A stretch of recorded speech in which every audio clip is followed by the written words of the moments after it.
This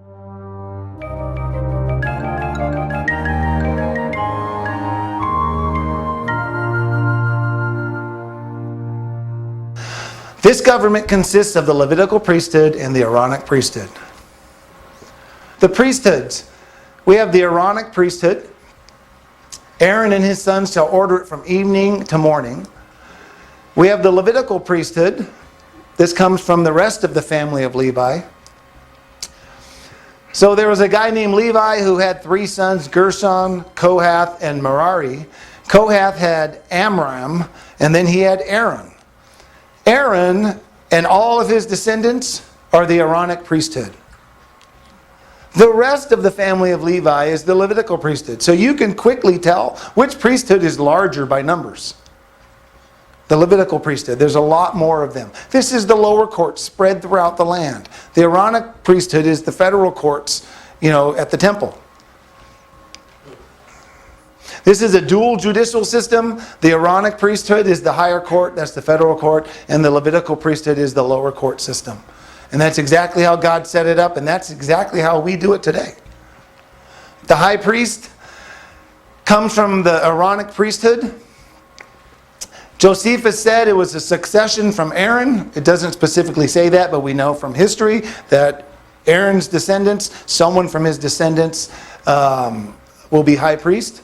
This is what we'd call the Chief Justice of the Supreme Court today. That's the High Priest of America, our Chief Justice of the Supreme Court. So if you look at the tabernacle, the Levitical priests served on the outside of the tabernacle at the laver, and they dealt with all the emblems there. The Aaronic priest dealt in the holy place, and the high priest once a year dealt with the Holy of Holies. The Aaronic priesthood has 22 statutes. Aaron and his sons shall hold the office. This is the higher court. The priest keeps charge of the tabernacle, so they order the tabernacle and deal with that Supreme Court. We do that today. The federal judiciary deals with our Supreme Court. Priests must wear priestly garments. These garments contain a breastplate, ephod, robe, broidered coat, mitre, and a girdle. This is the breastplate.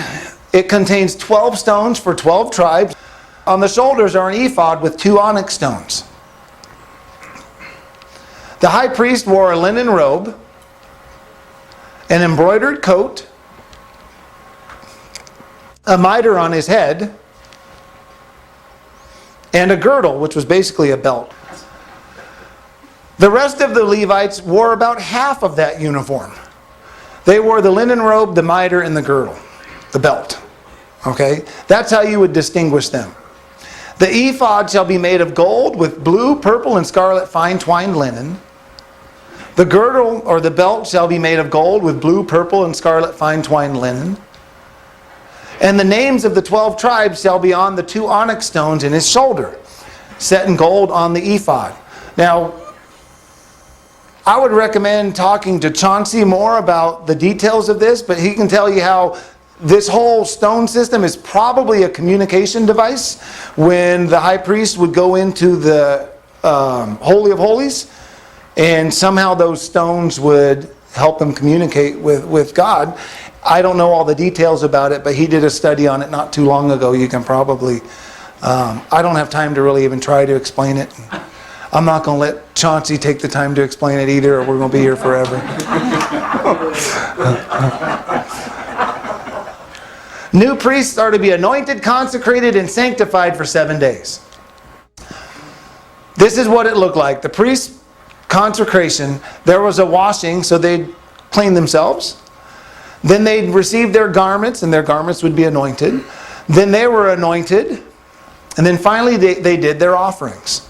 They did a sin offering, which was a young bullock. The rulers always had a larger animal. It cost them more. God always holds the rulers to a higher accountability. A burnt offering was a ram. And then the wave offering was done to pay for the priest who was doing the service. It was unleavened bread, unleavened cakes, oiled bread, a wafer, and the right shoulder. Remember with the wave and the heave offering, they were always to pay the priests.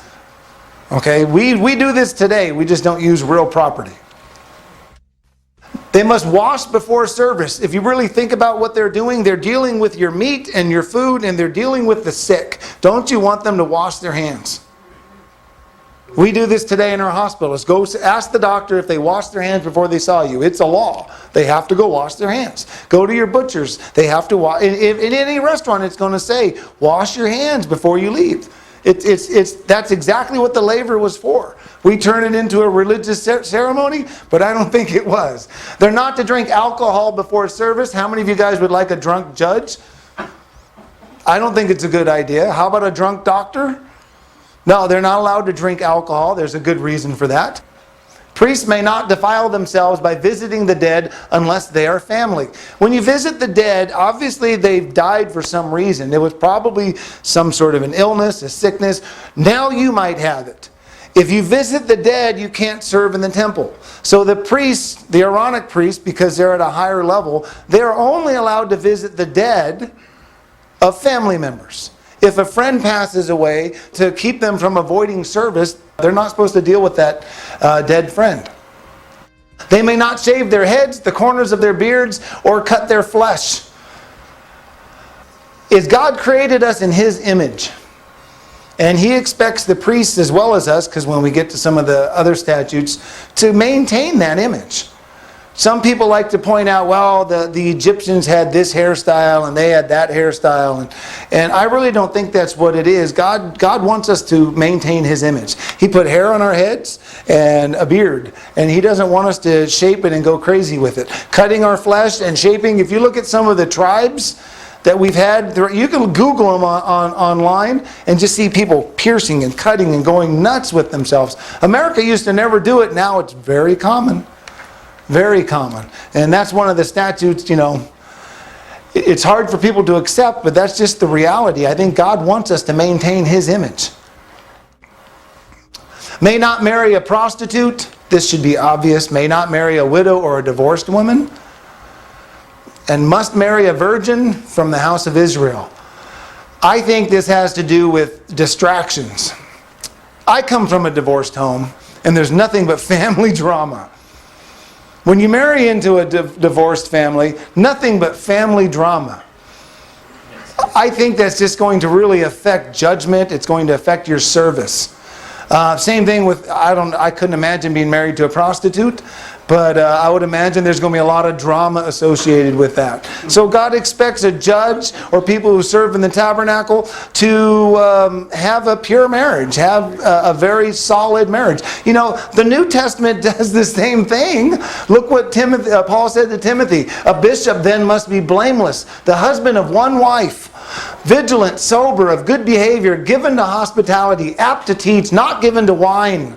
Sounds familiar, doesn't it? Not a striker, not greedy, a filthy lucre, but patient, not a brawler, not covetous, one that rules well his own house, having his children in all subjection. For if a man know not how to rule his own house, how shall he take care of the church of God? We have the same rules in the New Testament, but we read them in Leviticus, and all of a sudden it's terrible. I don't know why it works that way. Priests must have a perfect genealogy. This is a foreign concept to America, but go to Britain and their rulers are a succession. But that's why I don't think God really, His plan was for a king. I think it was for a judicial system. But even the judicial system was the same way. It's a genealogy. Because when you vote, and people who have the money, they make all the decisions. But we're the only ones that don't understand this, because we don't do it. But you go to most other countries, and that's what they do. 17, they may not serve with a blemish. Now this gets very controversial. If anyone has a blemish, let him not approach to offer the bread of his God. A blind man, a lame, someone with a flat nose, that one gets made fun of a lot. Superfluous, you gotta love the King James, I'll explain that in a minute. Broken-footed, broken-handed, crook-backed, or a dwarf, or has a blemish in his eye, or scurvy or scabbed, or has his stones broken. Another way of looking at that controversial one. They can't go in under the veil nor come nigh unto the altar, because he has a blemish. This sounds really bad, but think about what the priests had to do. They were the butchers. They investigated crime. They diagnosed the sick. How hard would it be to butcher an animal if you are missing a leg? That's what lame means. How are you going to butcher a bull? You're going to require to have help almost every day. If you have deformed body parts, that's what superfluous meant in Old English, and that's what the Hebrew word means. How are you going to do this kind of a job? If you have a broken foot, hand, or back, you can't do it. It's just good common sense. What if you're small in stature? How are you going to deal with a large animal? Maybe you can handle a baby goat. But what if this is just reality. How are you going to investigate crime if you're blind? Or if you can't smell, which is exactly what a flat nose means. Watch CSI just once, and you'll see they walk into the room. What's that smell? Instantly they're investigating. How hard is it to diagnose the sick if you are sick yourself? In fact, all the sick were to avoid service anyways. Broken stones, like I said before, the only thing I think about this is lack of testosterone might hinder your judgment. God is not prejudiced. This is just reality. And it's not that these people can't be in the congregation of Israel. They just can't serve in the government for obvious reasons, I think. And we just, we want to get mad at God for saying that because we're so sensitive to it. It's not that He's against someone with any of these conditions, but it's just the reality is they're not going to be able to serve to their full capacity. So this is tying to that justice is blind thing, right? Yes. Unclean priests may not serve in the tabernacle. That just means they're sick and contagious. They're not supposed to be in a public setting.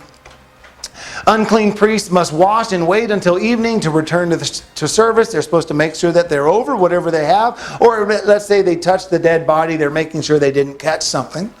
It's just good common sense. The priest must bless the nation. This is the Aaronic blessing. All I think this is, we've turned it into a very ritualistic thing today. All I think it is when, you address the nation as a ruler, you're supposed to speak positively. You're supposed to bless the nation. You're not supposed to, it's not a ritual. And we've turned it into a ritual. All it says is on this wise. It's like our Messiah said, pray like this. He didn't say pray the exact words. He said like this, bless the nation. The Lord bless thee and keep thee. The Lord make His face to shine upon thee and be gracious unto thee. The Lord lift up His countenance upon thee and give thee peace. And they shall put my name upon the children of Israel, and I will bless them. Okay, I think this is just dealing with addressing the nation as a ruler. 21 priests are to perform service at the altar in the sanctuary. That's all the offerings we went through last time. And a stranger foreigner who serves shall be put to death. Now remember what the strangers were. This is not a good stranger or a guest. This is either Zur, which is a profane stranger, or Nakar, which is a heathen stranger. There's a big distinction. If you go through every one of those words, all the ones that are accepted into Israel are the first one, the guest. The other two are the ones God's rejecting and saying, no, they can't serve in the congregation or in the government. And priests are to teach the law of God. This is another duplicate. But since they are the government statutes and this one go kind of hand in hand. We call this a court opinion today, which is exactly what we do. The Levitical priesthood has 8 statutes. The Levites must work in the tabernacle. So that's their job. They work in the tabernacle. The Merite Levites are responsible to move the tabernacle poles, boards, sockets, pillars, and bars. The Kohath Levites are responsible to move the ark and furniture of the tabernacle. And the Gershonite Levites are responsible to move the tabernacle covers, curtains, screens, and cords. Now that we have a temple or a Supreme Court or a non-tent, are these even relevant today? No. No. But they're there, so we covered them. The Levites are to be given cities within each tribe and their surrounding suburbs. This is the lower court spread throughout the land.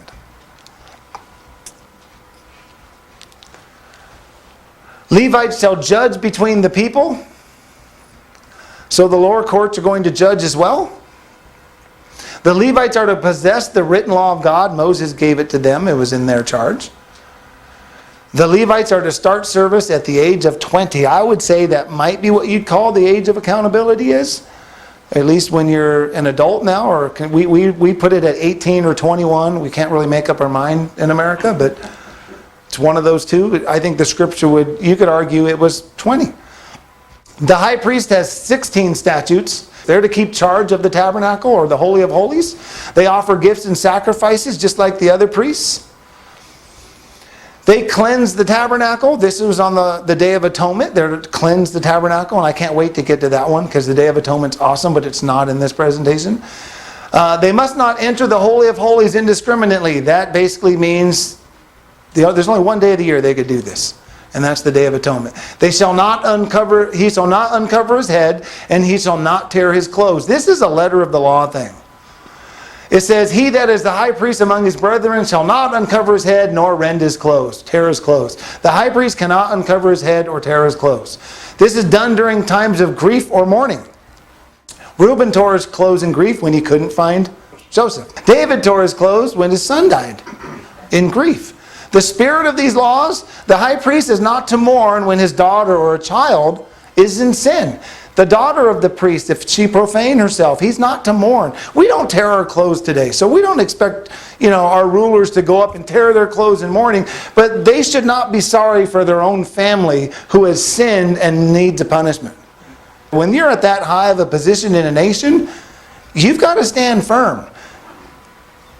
You really do, and it's hard to do, but that's just the reality of it. That's emphasized, I think, when you get to Abihu and Nadab. Yes, that's exactly what God expected them to do. I wish I would have put that in here. That's a great point. That's a good one for that. What I did put in here is what Joel said, the spirit of the law. And rend your hearts, or tear your hearts, and not your garments. That's the spirit of the law. It's talking about the grief. A ruler in a nation is not supposed to show grief even when their families are in sin or they're criminals and they're getting punished by the judicial system. 7, they must not defile himself with a dead body, even for his family members. So the high priest, there's one high priest, that's it. So he, during his service, is not even supposed to deal with the dead body of his family. That would be hard to do. So technically, when they don't have a king, in essence, he's the ruler of the nation. He's the ruler of the nation, yes. But now you have a dual power. Right. We have 3 branches. So now, in the Millennium Kingdom, which talks about the prince, he's both the royal lineage and the I high think priest. that's what God intended. Again, one leader. I think that's what God intended. The way he deals with us is amazing. He allows us, he gives us freedom. It's the perfect law of liberty for a reason. He gives us freedom to choose him or not. Do we choose him or not? That's our choice. And, Israel in 1 Samuel chose not. They rejected God. It says straight out, they've rejected me as their king.